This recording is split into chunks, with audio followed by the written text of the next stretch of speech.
सवाल है कि अरब मुल्कों में छिड़ी जंग क्या परमाणु हथियारों के इस्तेमाल तक जा सकती है? क्या दुनिया एक बार फिर एटमी तबाही के मुहाने पर खड़ा है? क्यों ये सवाल उठ रहे हैं, इस सुपर एक्सक्लूसिव रिपोर्ट में देखिए। महान वैज्ञानिक अल्बर्ट आइंस्टाइन ने एक बार कहा था कि मुझे नहीं पता कि तीसरा विश्व युद्ध किन हथियारों से लड़ा जाएगा, लेकिन यह तय है कि चौथा विश्व युद्ध लाठी और पत्थरों से लड़ा जाएगा। कहने का मतलब यह था कि इतने युद्ध लड़े जाएंगे कि चौथे विश्व युद्ध तक सभी हथियार ही खत्म हो जाएंगे। और मौजूदा दौर में यह बात कहीं ना कहीं सच साबित होती दिख रही है। ऐसा इसलिए क्योंकि दुनिया में जंग के कई मोर्चे खुल गए हैं। अरब देशों में 2 हफ्ते से भयंकर घमासान मचा हुआ है।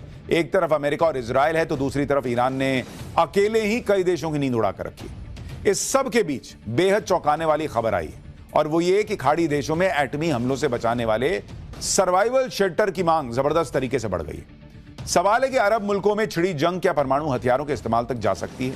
क्या दुनिया एक बार फिर एटमी तबाही के मुहाने पर खड़ा है? क्यों ये सवाल उठ रहे हैं, इस सुपर एक्सक्लूसिव रिपोर्ट में देखिए। एक धमाका और सब खत्म।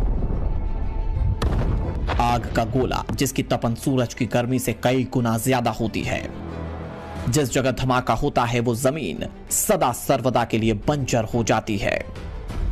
पल भर में हवा ऐसा हथियार बन जाती है जो इंसान ही नहीं, इंसान की तामीर की हुई हर चीज को खाक में मिला देती है। 6 अगस्त 1945 6 और 9 अगस्त की तारीख थी जब अमेरिका ने जापान के 2 शहरों में बर्बादी का ऐसा मंजर दिखाया था जिसने पूरी दुनिया को झकझोर दिया। जापान के हिरोशिमा और नागासाकी शहरों पर अमेरिका ने परमाणु बमों से हमला किया। इस हमले में हिरोशिमा की 3.5 लाख की आबादी में से 1.5 लाख लोग पल भर में राख के ढेर में तब्दील हो गए थे। तो सवाल यह है कि क्या दुनिया फिर एक बार ऐसी ही तबाही के मुहाने पर है? क्या अमेरिका और ईरान यही चाहते हैं? क्या अरब में छिड़ी जंग का आखिरी अंजाम यही होने वाला है? 81 साल बाद क्या दुनिया एक बार फिर से एटम बम से तबाही के मुहाने पर है? यकीन मानिए, हमारी सरहद से महज 3000 किलोमीटर के फासले पर बरस रहा बारूद अब उस मुकाम तक आ पहुंचा है जहां से धरती को दहलाने वाली साजिशों की शुरुआत होती है। 2 हफ्ते से जंग छिड़ी हुई है। कहने को सिर्फ अमेरिका और ईरान लड़ रहे हैं, लेकिन इस युद्ध की तपेश आधी दुनिया शिद्दत से महसूस कर रही है और ये खौफ अब और बढ़ने वाला है। जानना चाहते हैं क्यों? तो दुनिया के अखबारों की इन हेडलाइंस को देख लीजिए जिनमें एटम बम के धमाके का खौफ साफ नजर आ रहा है। इसे ऐसे समझिए, दुनिया में बम शेल्टर या बंकर्स की मांग कई गुना बढ़ गई है। बंकरों की ज्यादातर डिमांड खाड़ी देश बहरीन, कतर, कुवैत और यूएई से है। अमेरिका में भी बम शेल्टर बंकर्स की डिमांड में कई गुना बढ़ोतरी हुई है। यह दावा अमेरिका के रॉन हबर्ट का है जो अमेरिका के टेक्सास में कई दशक से बम शेल्टर बनाने वाली कंपनी चला रहे हैं। कंपनी का नाम एटलस सर्वाइकल शेल्टर्स है। रॉन हबर्ट के मुताबिक अमेरिका और ईरान की जंग जैसे जैसे आगे बढ़ रही है, दुनिया के अलग अलग देशों से एटम बम से धमाके से बचने के लिए शेल्टर्स की डिमांड लगातार बढ़ रही है। सवाल यह है कि ये बंकर कैसे होते हैं और किस चीज से बने होते हैं। सवाल ये भी है कि क्या इन बंकरों में रहते हुए परमाणु हमलों से बचा जा सकता है। युद्ध के दौरान हमलों से बचने के लिए बंकर का चलन कई देशों में पहले से ही है। ज्यादातर देशों में इस तरह के बंकर कंक्रीट से बनाए जा सकते हैं, तो कई जगह इन्हें फैक्ट्री में लोहे से तैयार किया जाता है और फिर उन देशों तक भेजा जाता है जहां युद्ध छिड़ा हो। एक साधारण बैकयार्ड बंकर में 4 लोग जमीन के नीचे लगभग 1 सप्ताह तक रह सकते हैं। यह बंकर बम धमाकों और किसी भी रेडिएशन से बचाता है। इसकी कीमत लगभग $25,000 होती है। रुपए के हिसाब से देखें तो करीब 23 लाख तक। इसमें एडवांस मॉडल के लोग कई साल तक रह सकते हैं, लेकिन ऐसे बंकर की कीमत करोड़ों में हो सकती है। अमेरिकी कंपनी के मुताबिक खाड़ी देशों से लगातार न्यूक्लियर हमले के दौरान बचने वाले बंकरों की डिमांड आ रही है। ईरान के करीब सभी पड़ोसी देश बंकर बनाने का ऑर्डर दे रहे हैं, लेकिन सवाल यह है कि क्या वाकई अमेरिका एटमी हमला कर सकता है?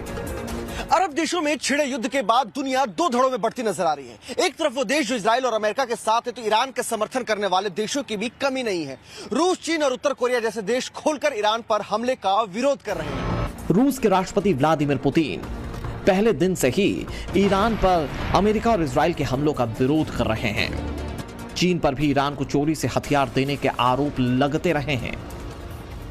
इन सब के बीच उत्तर कोरिया के तानाशाह किम जोंग उन ने भी ईरान का समर्थन कर दिया है। उत्तर कोरिया ने अमेरिका इजराइल के ईरान पर हमलों को अवैध बताया और इसे ईरान की संप्रभुता का उल्लंघन बताया। उत्तर कोरिया मानता है कि सर्वोच्च नेता चुनने के अधिकार ईरान को हैं और वो इसका सम्मान करते हैं। ईरान और उत्तर कोरिया की पुरानी दोस्ती है। 1980 के दशक में ईरान इराक युद्ध के दौरान उत्तर कोरिया ने ईरान को हथियार दिए थे। ईरान जिन मिसाइलों से अरब देशों को निशाना बना रहा है, उस मिसाइल तकनीक के पीछे भी उत्तर कोरिया का हाथ माना जाता है। इसके साथ ही नॉर्थ कोरिया के तानाशाह किम की एटमी सनक से दुनिया वाकिफ है। जाहिर है, अगर किम ईरान के साथ खुलकर मैदान में उतरता है तो एटमी हथियारों के इस्तेमाल से इनकार नहीं किया जा सकता। रही बात रूस की, तो प्रेसिडेंट पुतिन कई बार परमाणु हथियार दागने की बात कह चुके हैं। रूस और यूक्रेन की जंग को 4 साल हो चुके हैं। इस दौरान कई ऐसे मौके आए जब राष्ट्रपति पुतिन ने यूक्रेन और यूक्रेन के कंधे पर बंदूक रखकर मॉस्को को धमकाने वाले देशों को एटमी हथियारों की धमकी दी। प्रेसिडेंट पुतिन ने जो कहा वो काफी हद तक सच है। रूस के पास परमाणु हथियारों का एक बड़ा जखीरा है। यह बात किसी से छिपी नहीं है। हाल ही में रूस ने अपने न्यूक्लियर टॉर्पीडो का कामयाबी से टेस्ट कर लिया था। लेकिन सवाल यह है कि अगर रूस और अमेरिका के बीच एटमी जंग होती है तो क्या होगा? तो इसे इस तरह से समझा जा सकता है, दुनिया में जितने परमाणु हथियार हैं उनमें से 90% से ज्यादा रूस और अमेरिका के पास हैं। दुनिया के दोनों ताकतवर देशों के बीच परमाणु जंग में आसमान कुछ इसी तरह से नजर आएगा। हजारों मिसाइलें आसमान में उड़ेंगी जो धरती पर तबाही का ऐसा मंजर लाएंगी जिसे काबू करना किसी के वश में नहीं होगा। परमाणु धमाके से उठने वाला काला धुआं धीरे धीरे धरती के बड़े हिस्से को ढक सकता है। सिर्फ 15 दिन में धरती के बड़े हिस्से से सूरज की किरणें गायब हो जाएंगी, जिसका असर यह होगा कि धरती का बड़ा हिस्सा, जिसमें तापमान कई गुना नीचे जा सकता है और इससे करोड़ों लोगों की मौत हो सकती है।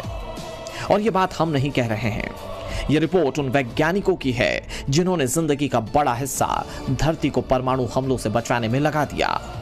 यानी एक धमाका धरती पर कहर बनकर टूट सकता है। मानवता पर सबसे बड़ा खतरा हो सकता है, जिसमें सिर्फ युद्ध लड़ने वाले देश ही नहीं बल्कि वो देश भी तबाह होंगे जिनका इस जंग से कोई वास्ता नहीं है। लिहाजा जितनी जल्दी हो सके युद्ध रुक जाना चाहिए, ताकि फिर कहीं हिरोशिमा नागासाकी ना बने, ताकि फिर किसी को पीढ़ियों की पीड़ा ना झेलनी पड़े। उम्मीद है ईरान से बहरीन और कतर से कुवैत तक बरसता बारूद जल्द थम जाएगा, अमन का रास्ता निकलेगा। दुनिया ने अब तक सिर्फ एक बार एटम बम की तबाही देखी है, वो भी तब जब द्वितीय विश्व युद्ध के दौरान में अमेरिका ने जापान के 2 शहरों हिरोशिमा और नागासाकी पर एटम बम गिराए थे। जापान से कई गुना ज्यादा ताकतवर फौज होने के बावजूद भी अमेरिका को एटम बम का सहारा लेना पड़ा था। सवाल यह है कि क्या इस बार भी ईरान के मामले में ऐसा हो सकता है? ईरान पर बरसते अमेरिकी और इजरायली बारूद की वजह खामेनेई की एटमी ख्वाहिश थी। ईरान हर हाल में परमाणु बम बनाना चाहता था। अमेरिका को यह रत्ती भर भी बर्दाश्त नहीं था। यही वजह है कि पिछले साल अमेरिका ने ईरान के एटमी ठिकानों पर बंकर बस्टर बम बरसाए थे। बावजूद इसके ईरान ने अपनी एटमी जिद नहीं छोड़ी। लिहाजा अमेरिका और इजराइल ने ईरान की एटमी जिद को परमानेंट सर्जरी करने में ही भलाई समझी। लेकिन खामेनेई के खात्मे के बाद भी जंग थमना तो दूर, ये कई गुना भड़क चुकी है और अमेरिकी राष्ट्रपति डोनाल्ड ट्रंप बार बार इशारा कर रहे हैं कि यह युद्ध ऐसे ही खत्म नहीं होगा और अभी तो अमेरिका का असली वार बाकी है। अमेरिकी राष्ट्रपति डोनाल्ड ट्रंप बार बार कह रहे हैं कि ईरान पर अभी अमेरिका का असली प्रहार होना बाकी है।